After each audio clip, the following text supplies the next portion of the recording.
항상 새로운 배움을 추구하고 그 바쁜 일상 속에서도 지식에 대한 갈증이 있는 당신 환영합니다. 네, 환영합니다. 우리가 정보의 홍수 속에서 진짜 중요한 핵심만 딱 짚어내는 이 시간, 오늘 파헤칠 주제가 아주 흥미롭습니다. 이게 겉보기엔 그냥 단순한 기업 뉴스 같거든요.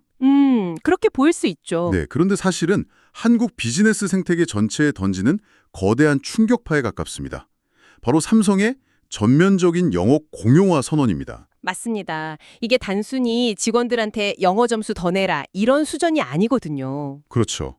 그래서 오늘 우리는 삼성 내부의 새로운 정책 발표 내용, 그리고 이 변화의 본질을 아주 날카롭게 분석한 IFN 뉴스 김영훈 발행인의 칼럼, 문서를 바꾸는 순간 조직의 OS가 재설계된다. 이 자료들을 집중적으로 살펴볼 텐데요. 네, 이 정책을 단순히 언어 문제로 접근하면 완전히 그 핵심을 놓치게 됩니다. 완전히 놓치죠. 오늘 자료들을 관통하는 진짜 메시지는 삼성이 조직이 데이터를 다루고 생각하는 운영체제, 즉 OS 자체를 근본적으로 진화시키려 한다는 점입니다. OS의 진화라. 벌써부터 흥미로운데요. 네, 그래서 글로벌 비즈니스 환경에서 일하시거나 거대한 조직이 어떻게 움직이는지 관심 많은 당신이라면 오늘 이 심층 탐구에서 조직 문화에 대한 아주 결정적인 통찰을 얻어가실 수 있을 겁니다. 자, 이 내용을 하나씩 풀어보죠.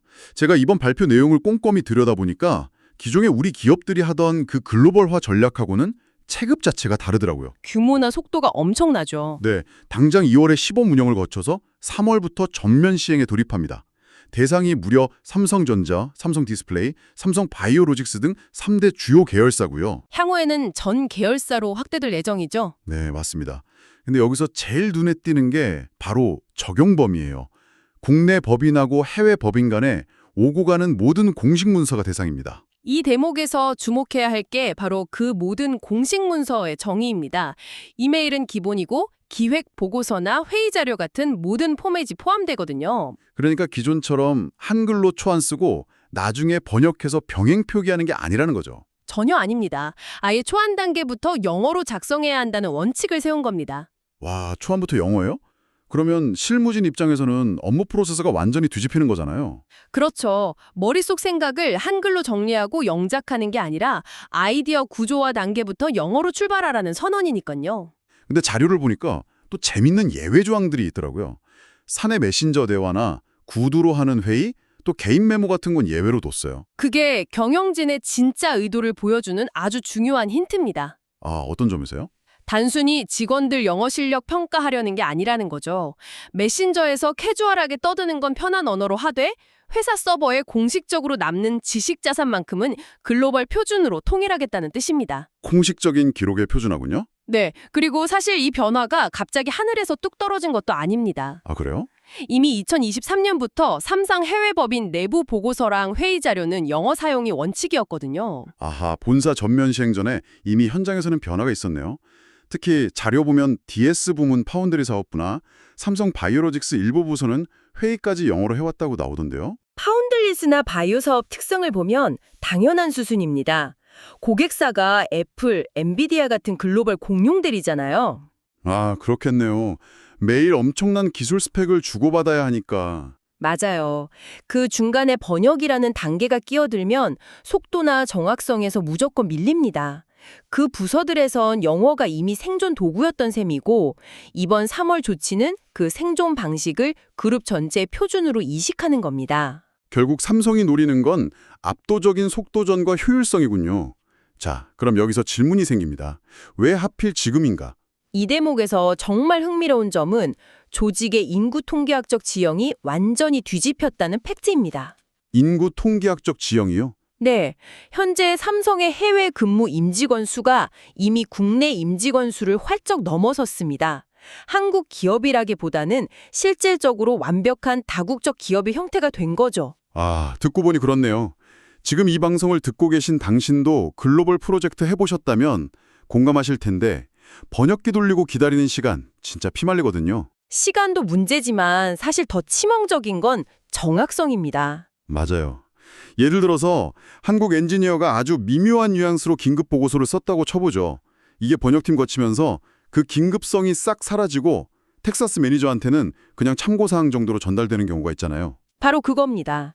김영훈 발행인의 칼럼이 그 병목 현상을 정확히 짚어냈어요. 조직이 커질수록 그 번역에 들어가는 시간과 왜곡은 엄청난 매몰 비용이 됩니다. 언어를 무슨 서로 호환 안 되는 소프트웨어처럼 쓰고 있었네요. 매번 변환기 돌리면서. 정확한 비유입니다. 그래서 삼성은 이제 언어를 번역의 대상이 아니라 아예 하나의 공용 API, 즉 데이터로 재정의한 겁니다. 데이터로 재정의했다. 이 표현 좋네요. 영어로 문서를 쓰면 전 세계 어디로든 즉시 공유되고 분석되잖아요. 별도 변환 없이요. 인도에 있는 팀이 수원의 과거 사례를 검색해서 바로 쓰는 겁니다. 실시간 글로벌 자산화가 되는 거군요. 네, 결국 글로벌 원팀 문화와 협업 효율 극대화를 위한 필수 조치인 거죠. 여기서부터 정말 흥미로워집니다. 언어가 데이터다. 이렇게 보니까 확실히 기존 생각과 다른데 사실 전 이 대목에서 한국 특유의 고맥락 보고 문화가 떠올랐어요. 고맥락 문화 아주 중요한 포인트입니다. 우리 보고서 보면 가급적 긍정적으로 검토해 보겠습니다. 라던가 부서 간 협의가 요구됨. 이렇게 약간 여지를 남기는 표현 많이 쓰잖아요. 국내 조직에서는 그게 초고효율이죠. 서로 체면 안 상하게 하면서 눈치껏 알아들으니까요. 척하면 척이죠. 근데 이게 바다를 건너가면 완전히 재앙이 되는 거 아닙니까? 이것을 더 큰 그림과 연결해 보면 그 고맥락 문장이 해외로 나가면 수십 가지로 다르게 해석됩니다. 긍정적 검토를 즉각적인 승인으로 오해하기도 하고요. 나중에 문제 터지면 네가 하겠다고 하지 않았냐 이러면서 책임 소재는 안개 속으로 사라지고요. 그렇죠. 반면에 영어라는 언어, 특히 비즈니스 영어는 철저한 저맥락 구조입니다. 주어하고 동사가 무조건 명확해야 하죠. 네, 수원 엔지니어링 팀이 수율을 언제까지 개선해야 한다. 이렇게 누가 무엇을 할지 억지로라도 명시해야 문장이 성립하거든요. 빠져나갈 구멍을 안 주는 언어네요. 맞습니다. 그래서 칼럼에서 문장이 바뀌면 보고 방식이 바뀌고 조직의 사고 구조가 달라진다고 한 겁니다. 단순히 서양 고객이랑 말 섞으려는 게 아니라 명확한 책임과 실행을 강제하는 서구적 의사결정 방식, 즉 작동 문법 자체를 뜯어 고치는 거군요. 바로 그겁니다. 와, 당신의 일터에 이걸 적용한다고 상상해 보세요. 보고서에 상황을 예의주시하게 씀, 이런 모호한 말 못 쓰고 우리가 내일까지 이걸 이렇게 하겠다, 이렇게만 적어야 한다면 기획 첫 단계부터 뇌구조가 바뀌겠네요. 확실히 바뀔 겁니다. 하지만 이 엄청난 변화에 당연히 거센 성장통이 따르겠죠. 네, 자료 보니까 현실적인 부작용을 꽤 객관적으로 짚었더라고요. 저는 개인적으로 그 착시 현상 이야기가 제일 와닿았습니다. 영어 실력이 업무 능력으로 둔갑하는 현상 말씀이시죠? 네, 현장에 기술력 엄청난 엔지니어가 있는데 이분이 영작이 좀 서툴러서 훌륭한 아이디어가 경영진한테 제대로 안 올라가면 어떡합니까? 기업 입장에서는 핵심 지적 자산이 날아가는 거죠. 아무리 AI 번역기가 도와준다고 해도 본인 스스로 논리를 전맥락으로 재조립할 줄 모르면 한계가 분명히 옵니다. 그리고 내부 저항도 장난 아닐 텐데요. 멀쩡한 우리말 놔두고 왜 우리끼리 영어로 이메일 쓰냐 이런 볼멘 소리 무조건 나오잖아요. 당연한 저항입니다. 초기엔 업무 지연이나 사기 저하가 불가피할 거예요. 그럼에도 불구하고 왜 삼성은 이 길을 가야만 하는 걸까요? 이미 글로벌 탑티어 기업들이 움직이는 룰이 바뀌었기 때문입니다. 영어 통일은 이제 교육 이슈가 아니라 기업의 필수 인프라가 됐어요. 선택이 아니라 생존 인프라다. 네. 인프라가 글로벌 표준에 안 맞으면 수원에서 아무리 기가 막힌 기술을 만들어도 세계 시장이라는 고속도로 위에 올릴 수가 없는 겁니다. 아날로그 철로 위에는 KTX를 올려놔도 달릴 수가 없다. 확 와닿네요. 자, 그럼 이 모든 게 무엇을 의미할까요? 삼성의 이번 선언은 단순히 폰트 바꾸고 영어 사전 보라는 게 아니라 번역하고 짐작하는 데 쓰던 낭비를 다 잘라내고 글로벌 규격으로 속도를 올리겠다는 거대한 의지인 거네요. 이건 아주 중요한 질문을 던집니다. 제가 김영훈 발행인 컬럼의 마지막 문장을 그대로 읽어드리고 싶은데요. 네. 당신의 조직은 아직 번역하고 있는가? 아니면 이미 같은 언어로 움직이고 있는가?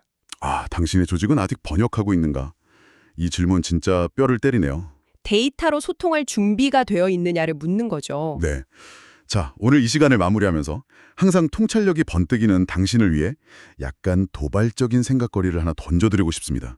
어떤 생각거리인가요? 만약 회사의 모든 공식 소통이 완벽한 영어 문서로 획일화된다면 우리가 복도에서 혹은 탕비실에서 커피 마시면서 툭툭 던지던 그 가벼운 농담, 비공식적인 수다 공간은 어떻게 될까요? 그 공간에서 혁신적인 아이디어가 많이 나오긴 하죠. 맞아요. 효율성 잡으려다 역설적으로 사람들의 진짜 날것의 아이디어를 위축시키는 건 아닐지, 그리고 일의 본질적인 전문성보다 언어적으로 유창하게 포장 잘하는 사람들에게 권력이 집중되는 새로운 보이지 않는 계급이 생겨나진 않을지 이런 부분은 참 고민이 됩니다. 언어적 자신감과 진짜 실력 사이의 밸런스, 앞으로 조직들이 풀어야 할 큰 숙제네요. 그렇습니다.